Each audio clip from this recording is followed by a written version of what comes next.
Now this one is a particular favorite of mine.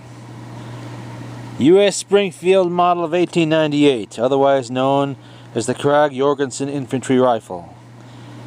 Manufactured at U.S. Springfield Armory. This particular one was made in 1898.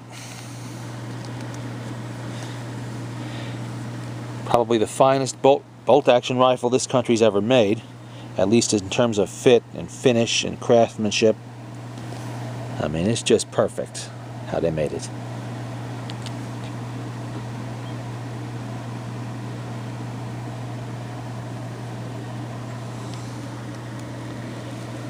These are a real treat to shoot. They have the smoothest bolt action ever made in any rifle, ever. Bolt action rifle, look at that. It's just perfect. One hand, you can do it. Pretty good trigger too. You can see how they load. Of course, that's not so easy to get open when they're stuck with cosmoline. There we go. That is the magazine. Some of the storage cosmoline is still on it. I've had it put away for a while. Holds 5. No charger loading here. You drop them in one at a time. Right in there. Snap a jut. Bang away. And this is one of the very few, well, it is the only bolt-action rifle you can actually top off the magazine without opening the bolt.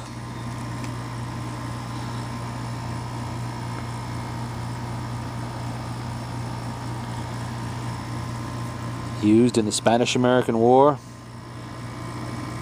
and later on as a training rifle in the First World War.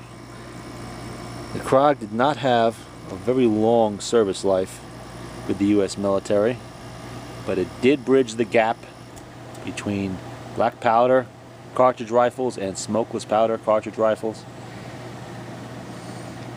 Shortcomings with the Krag led to the development of the 1903 Springfield.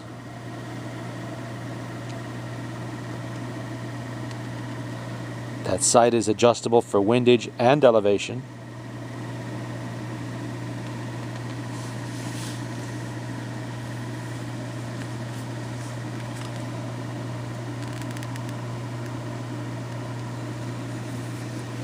The sling, of course, is reproduction.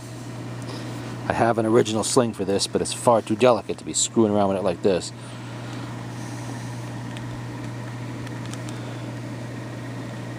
In production from 1892 to 1902 in models of rifle and carbine, and chambering the 30-40 Krag, or 30 Army if you prefer, cartridge.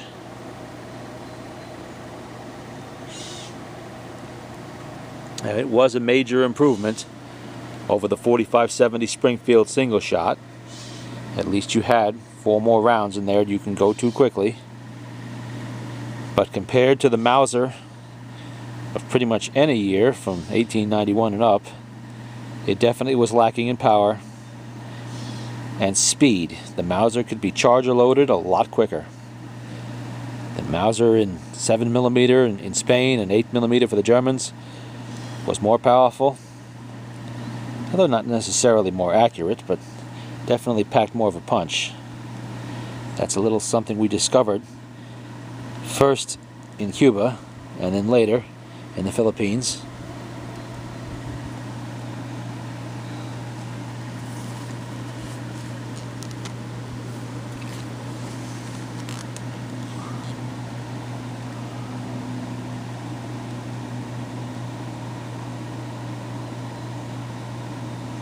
So then the next time we made a rifle,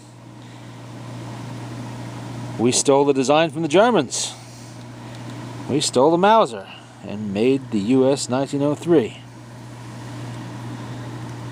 This particular design is Norwegian. Yeah, this was not a US design. We borrowed it from the Norwegians. Or was it the Danes? I forget. Either way, we never built a rifle like this again. Never to this level of fit and finish and fine craftsmanship. This is, I mean, the 1903 is a nice rifle. Don't get me wrong, I have plenty of them. But it does not match up in fit and finish to these. The Krag is like a Rolls Royce.